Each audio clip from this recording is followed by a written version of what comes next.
এই টিস্যু ব্যাগগুলো এত বেশি হয়ে গেছে।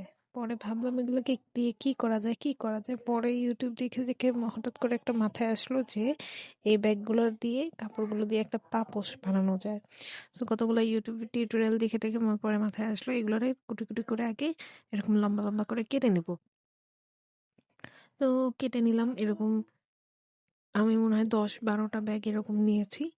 পরে ব্যাগগুলা নিয়ে এগুলাকে এরকম লম্বা লম্বা করে কেটে নিয়েছি। দড়ি বানাবো অ্যাকচুয়ালি প্রথমে লম্বা লম্বা করে এরকম। তো লম্বা লম্বা করে এরকম করে আমি কেটে কেটে নিয়ে এগুলাকে এখন আমি আপনাদের দেখাচ্ছি। তো এরপর এই লম্বা লম্বা দড়িগুলোকে একটা সাথে আর একটা আমি এখন জোড়া লাগিয়ে বেনি বেনি গেঁথে নিতে হবে।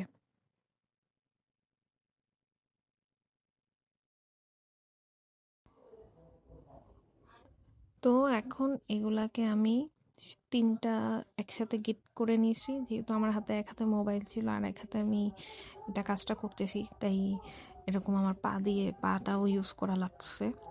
তো এইভাবে আমি ৩টা নিয়ে নিয়ে বেনি গেঁথে নিচ্ছি। বেনি যেভাবে আসলে আমরা চুলে যেভাবে বেনি করি ওরকম করে করে যেখানে আমার মাথা শেষ হয়ে যাচ্ছে তখন আমি আবার আরেকটা এরকম ৩টা করে আবার আরও ৩টা দড়ির মতো মানে এই ব্যাগের টুকরাগুলা যেগুলো টুকরা করে কেটেছি এগুলো নিয়ে নিয়ে এরকম করে লম্বা একটা বেনি করে নিচ্ছি।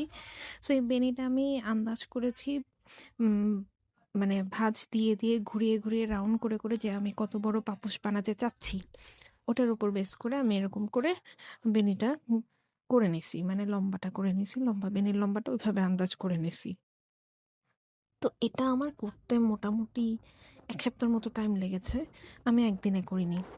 এরপর আমি একটা বেনি করার পর যখন একটা আন্দাজ মতো বেনি করে নিছি এরপর এই বেনির ভিতরে এখন লম্বা লম্বা দড়িগুলা মানে আমার এই ব্যাগের দড়িগুলাই ব্যাগ দিয়ে বানানো এগুলাকে এরকম ঢুকিয়ে ঢুকিয়ে বেনির মাঝখানে ঢুকিয়ে ঢুকিয়ে প্যাচ দিয়ে দিয়ে এরকম লম্বা করে নেব। এই যে দেখতেছেন আমি সুবিধার জন্য এটার মাথায় একটা সেফটি পিন লাগিয়ে নিছি। এরপর সেফটি পিনটা এটার বেনির এক মাথার মাঝখান দিয়ে আমি ঢুকিয়ে দিচ্ছি। সো এইভাবে বেনির মাঝখান দিয়ে ঢুকিয়ে দিয়ে দড়িটাকে এইভাবে টান দিচ্ছি। আমার দড়িটা টান দিতে টাইম লাগতেছিল কারণ পুরো দড়ির মাথায় মাথায় গিট দেয়া, পুরাটা গিট দিয়ে দিয়ে একটা লম্বা দড়ি বানানো, ঠিক আছে। তো দড়ি বা রশি যেটাই বলে আমি বানাই নিছি এরকম লম্বা করে। সো এটা পুরাটাকে টান দিতে দিতে এরকম করে আস্তে করে একটা টান দিয়ে এরকম গিট দিয়ে নেব, মানে হাতের কোনো প্যাচ দেওয়া না, মানে এরকম একটা ঢুকায় ঢুকায় মাঝখান দিয়ে বের করে আনবো। এই যে দেখতেছেন এরকম যখন ওই যে এইভাবে আমি প্রতিটা মাথা এরকম সুন্দর মতো মাঝখান দিয়ে আনবো, এরকম করে দড়িটাকে ভিতর দিয়ে এনে এরকম মাঝখান দিয়ে এনে এরকম সুন্দর মতো করে একটা শেপ করে নিয়ে এভাবে টান দিয়ে এইভাবে পুরাটা ঘুরায় ঘুরায় ঘুরায় ঘুরে এইভাবে বেনির মাথায় মাথায় আবার আরেক রোতে আসবে যখন সেম এরকমভাবে এরকম করে করে ঢুকায় ঢুকায় পেঁচায় পেঁচায় বড় করে পুরাটা বেনি ভরে নেব। তো এইভাবে পুরাটা ঘুরে ঘোরানোর পর আমার ফাইনাল লুক এই যে আমার পাপোশটা রেডি।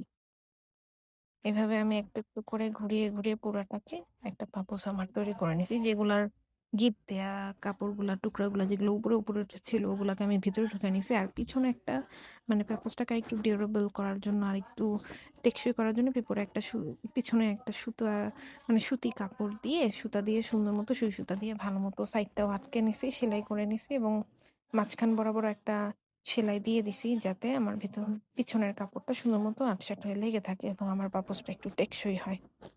সো এইভাবে আপনারাও ঘরের যদি এরকম টিস্যুর ব্যাগগুলো থাকে এগুলো দিয়ে এরকম করে কাজে লাগাতে পারেন।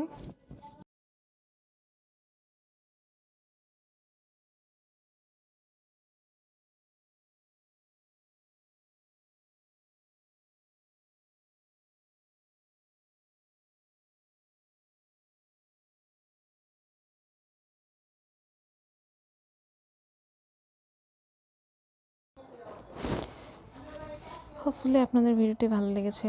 ইগনোর মাই আওলা ঝাওলা রেকর্ড, বাট হোপফুলি আপনারা বুঝতে পেরেছেন কীভাবে বানাতে হয়। থ্যাংকস।